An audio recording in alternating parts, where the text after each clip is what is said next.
The Baltic night was ablaze. 40,000 feet above the Gulf of Finland, Captain Sarah Ghost Morgan flew an F-35C in absolute emission silence. Her jet, Ghost 01, was the lead in a diamond of 4 stealth fighters, each one a void in the electromagnetic spectrum. No radar. No radio. No transponder. Only the low thrum of the F-135 engine and the soft hiss of oxygen through her mask. 230 miles southeast, buried in a birch forest near Luga, Russia, stood the crown jewel of the 1st Air Defense Brigade, an S-400 Triumph Battalion. 492N6E gravestone radars swept the sky like searchlights made of mathematics. 8 launchers crouched on their hydraulic legs. 48 N6E3 missiles ready to climb at Mach 14. The crew called the system Narashimi, unbreakable. Tonight, it would never fire. Sarah Morgan was 32, divorced, and allergic to anything that wasted her time. Her call sign wasn't bravado, it was a promise. In Red Flag 27-2 she had killed 17 Blue Force jets without once being painted. The Navy kept a classified folder on her thicker than the F-35 maintenance manual. Tonight the folder was open on a tablet in the Pentagon. Live updated every millisecond. The mission was printed on a single sheet that dissolved in water. Objective: penetrate S-400 engagement envelope. ROE: weapons tight unless fired upon.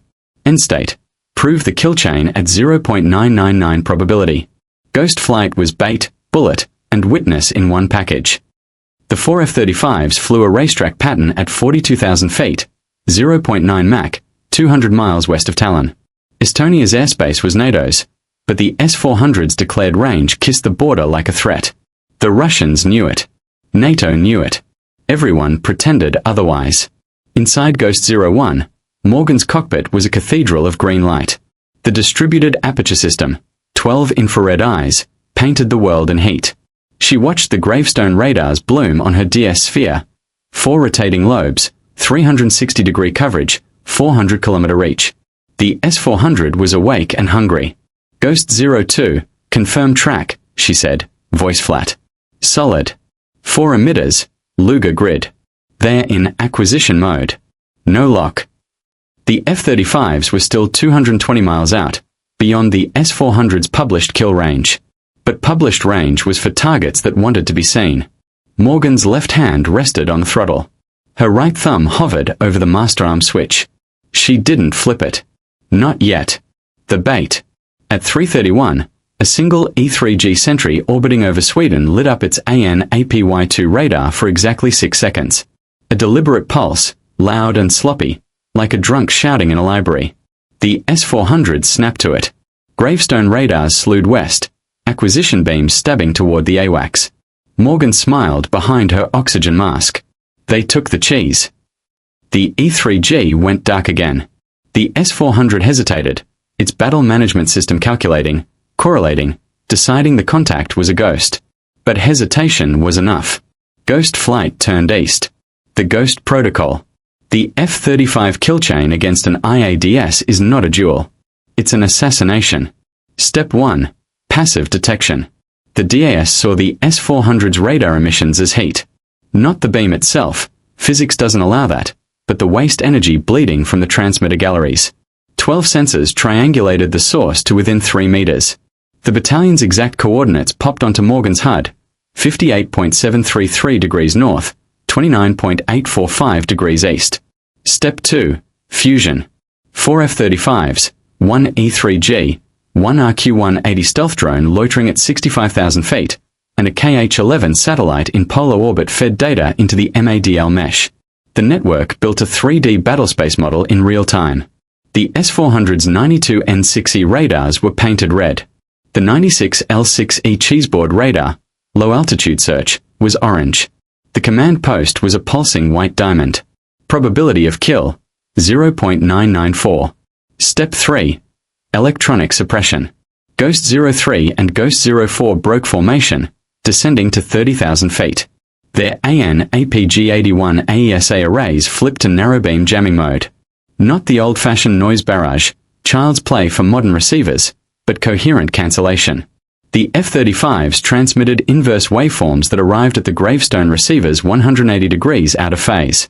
To the S-400, the sky went blind. Inside the Russian command post, Colonel Dmitry Volkov watched his screens fill with snow. Jamming. American EA-18s. Negative, sir. No emitters.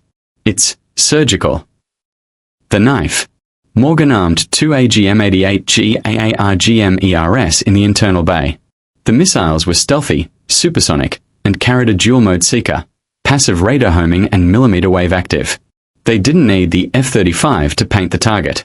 They just needed to know where to look. Ghost 01, Fox 3. The bay doors opened for 0.8 seconds. 2 missiles dropped, ignited, and climbed. Mach 4.2. Range, 180 kilometers. Time of flight, 88 seconds. The S-400 never saw them coming. The Russian side.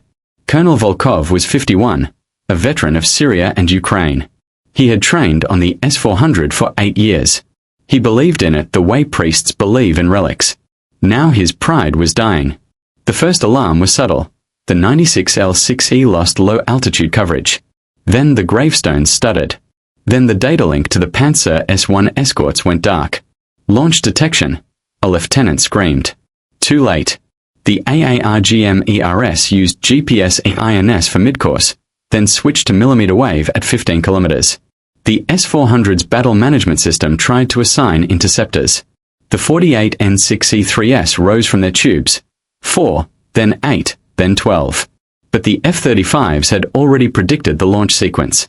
Ghost 02 fired a single Spiri W decoy that mimicked an incoming cruise missile. The S-400 bit. The real missiles slipped past. Impact. The first AARGM-ER hit the primary gravestone at 3 hours 34 minutes and 12 seconds. The radar array disintegrated in a sphere of white fire. Shrapnel punched through the adjacent transmitter van. The second missile struck the command post. Colonel Volkov was thrown against a bulkhead, his headset filling with static and screams. Outside, the launchers stood impotent. No radar. No guidance. Just tubes full of useless arrows. Morgan's HUD flashed. Sam's sight neutralized. She didn't cheer. She banked south, afterburners cold, and vanished into the night. The aftermath. By dawn, Russian state media claimed a training accident. NATO released no statement. The Pentagon updated a classified slide. S-400 vs F-35 kill chain. 47 seconds from detection to destruction. In a debrief at Ramstein, Morgan was asked how it felt to kill $1 billion air defense system without firing a shot in anger. She shrugged. It didn't fire. That was the point. Epilogue. The future. The S-400 was never unbreakable. It was just expensive. In exercises that followed, NATO pilots practiced the same dance. Bait, blind, strike. Russia rushed quantum radar prototypes to the front. China watched and took notes. Sarah Morgan retired 2 years later, bought a sailboat, and disappeared into the Aegean. Rumor says she still flies, off the books, for a contractor no one names. The kill chain evolved. NGAD took the baton. Loyal wingman drones became the new bait. But the principle remained. See first. Decide first. Kill first. The S-400 that never fired was the first domino. The rest is still falling. A huge thank you to everyone for exploring the story behind the scenes with us. Your likes, comments, and shares are like fuel for our engine, powering this channel to full strength. If you enjoyed this experience, don't forget to subscribe and hit the notification bell. We'll be bringing even more amazing content your way. This is your global defense perspective. See you next time.